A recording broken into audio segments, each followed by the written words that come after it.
joined by Denver head coach Bill Tierney and student athletes Ryan Plant and Eric Law. Again, the format will be a statement from the coach and a Q&A section for the student athletes, followed by a Q&A section for the coach.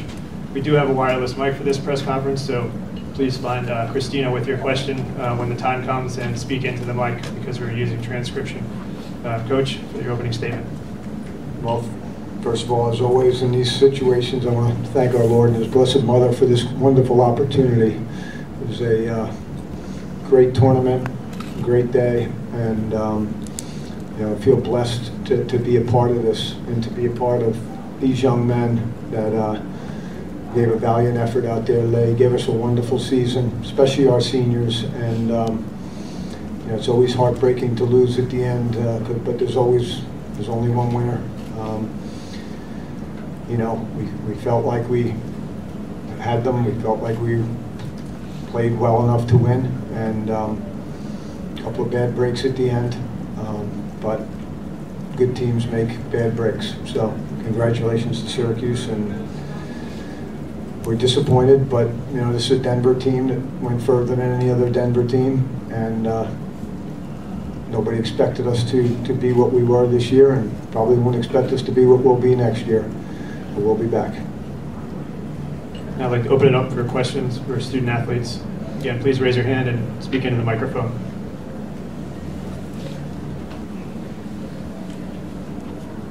Eric, you guys on offense have been really efficient all year. This year, today the turnovers were really high. Can you just talk about maybe what was going on offense, if maybe just things seemed a little less sort of stretches in the game, and so the ball was flying around a little more than you expected? Well, I think Syracuse defense just did a great job of kind of getting us out of our comfort zone and making us really work for every pass and work for everything, and they did a great job. And 17 turnovers isn't going to win you a game, and my hats go off to Syracuse defense. They played a big game.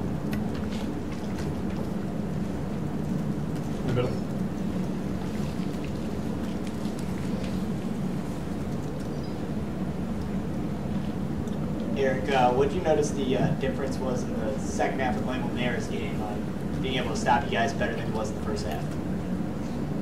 I just didn't think that we did a great job of taking care of the ball when we needed to, and we didn't stick the ball when we needed to, and the kid made some great saves, and they made the plays that we did. Any other questions? Front here.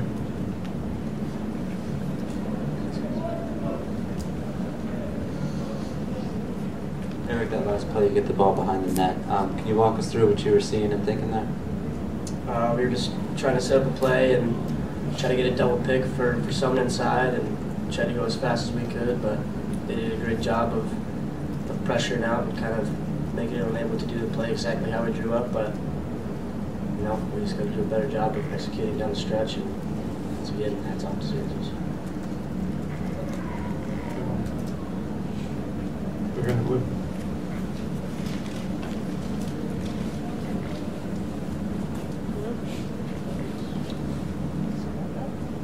Ryan, it's a spectacular first half. What was working so well for you? Thanks. Just was seeing the ball, just was relaxed, and the defense was giving me the shots that I wanted to, and we just came out ready. There's one in the front here.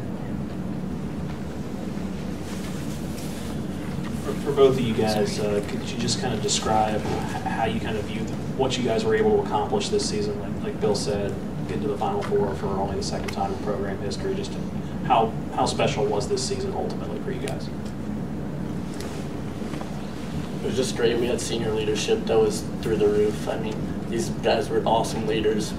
We're gonna miss them so much. It's tough to replace these guys. It was awesome learning from them, from becoming a man standpoint and becoming a better lacrosse player. It was just great for how far we got. I wish we could have gotten to go deeper into the playoffs, but from the big perspective, this was an awesome experience. I would say I would speak for just about everybody on our team, and we're gonna miss these guys for sure. I think after the pain of this one goes away, it's going to be really easy to look back and see how proud I am of this team and the younger guys. They did an unbelievable job, and it's going to be really really hard to take off this jersey. That's for sure. One more question?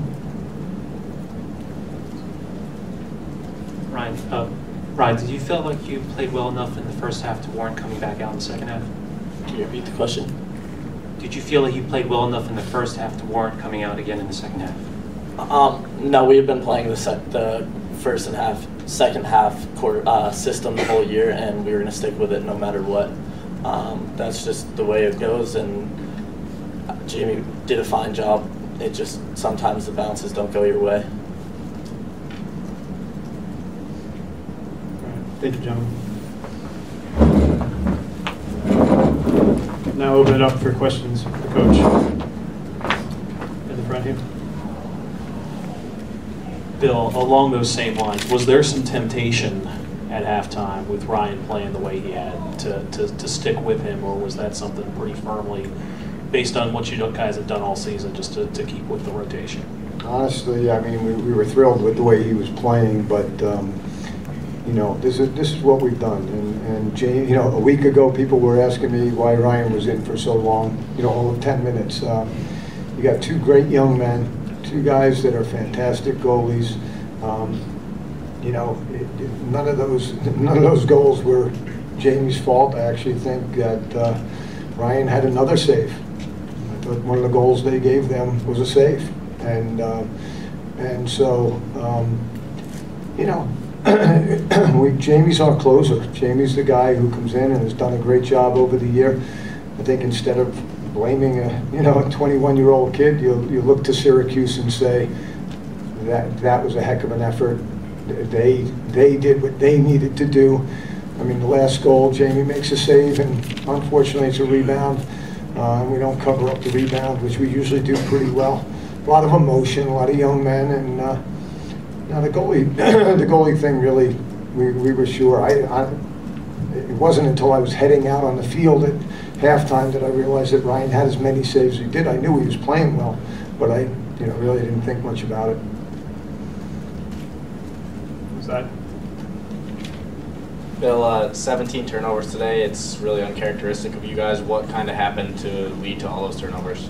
Well, you got to give credit to Syracuse. You got a great group of athletes defensively. I thought they, they kind of got in our way a little bit, and we got us out of our game a little bit.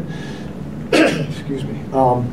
We took a couple of shots, not a couple, took 5 or 6 shots where we just decided we were going to go to the goal, and it was hit or miss, and that's not our style. Our style was the ones that you saw that we scored on a lot, and and again, I think they had a plan, and it was a good plan. We had our chances, that's for sure. We had some layups, and that got to give their goalie a lot of credit. He made a couple of really tough saves in tight, and. My dad used to tell me there's always a winner and there's always a loser, and you can look for the reasons for it, but one team played better than the other, and today it was Syracuse Day. In the back. Coach, Westberg has 0 points in this game. How frustrating was that from all the production he had in the first 2 games of the playoffs to have nothing tonight? Well, it's huge. You got a young man who had 14 goals in the game prior to this or whatever it was, and he gets nothing. I thought they did a good job of really paying attention to him. We tried some things that we've been doing well all year. We had some good goals, and the beauty of Wes was that he didn't say, well, give me the ball anyway, I'm just going to take a bad shot. He didn't take any bad shots. I don't even know if he took a shot. But that's again, when you have that kind of result, people are going to pay a lot of attention to him. That's what made playing Syracuse so hard. They have a lot of guys who can do a little bit, and so if you concentrate on one guy, the others are very, very capable of doing that. And we think we're like that, but I think that when you took away Wes today, Cam and Jeremy and some of those other guys had to do their job. Eric Adamson got off to a good start. They switched the pole to him. I just think it came down to their goalie making the saves when he had to. And, you know, a kid's 19 years old, and he has a couple of great days, and maybe today wasn't his day. In the front here. Coach, can you talk about guys like Adamson, Taylor Young, you know, kind of had a big day today, just the way you guys have been able to kind of cultivate all these different options on offense over the course of the year? It just was, you know, you always kind of seem to have one extra. Yeah, the way we play lacrosse is that you can't play on the field for us unless you're willing to play in a system, and a good system, because one that takes advantage of what the other team gives us. And again, today was a little bit of an exception with all those turnovers, but without the Eric Adamsons and the Taylor Youngs, I mean, you know, Jeremy Noble, arguably our best lacrosse player, you know, just gets back kind of a week or two ago. He's still not himself, and that's not an excuse. He certainly played hard out there today, but those other guys develop. Matt Brown does a phenomenal job with our offense. It's about people movement, ball movement, and usually we shoot pretty well. I didn't check the 24 shots and scored 8 goals. You know, percentage-wise, that's fine, but that's not a lot of shots. Syracuse held the ball a lot, took long possessions, and that stopped our chances to get a lot of shots from some of our big boys. So, you know, we're proud of the young men that aren't the big names, and without those guys, you don't have a team. So, you know, you need those guys. We're not going to get everybody's, you know, 14-year-old All-American. We're going to get guys that need to develop sometimes, and they've done a great job of doing that. Time for 2 more questions right here on the side. Syracuse is going to talk a lot about how their past 1-goal games kind of probably helped them pull this one out. You've played almost as many as they have, so what do you think was really the difference today? 1 goal.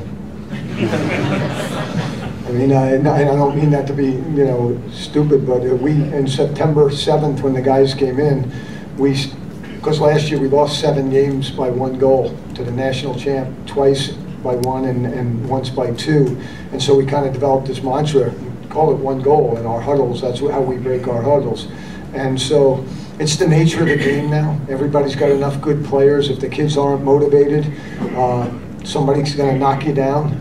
We all have losses to teams that are on paper, you know, not as good, but there's going to just continue to be a lot of 1-goal games. Syracuse doesn't have there's no Powells or Gates running around out there. Just a bunch of great, hard-working young men that know they're going to be in tight games and have found a way to win most of them. All right, last question. Bill, you talked about what this team has accomplished. How do you get the players to appreciate that perspective when they were so tantalizingly close to achieving even more? You know, it's I think one of the nice things, Dana, about being a new program is that you don't have a history to live up to. You have a history that can continually get better. You know, always the sad thing for me is, you know, because most of the time you lose at the end of the year.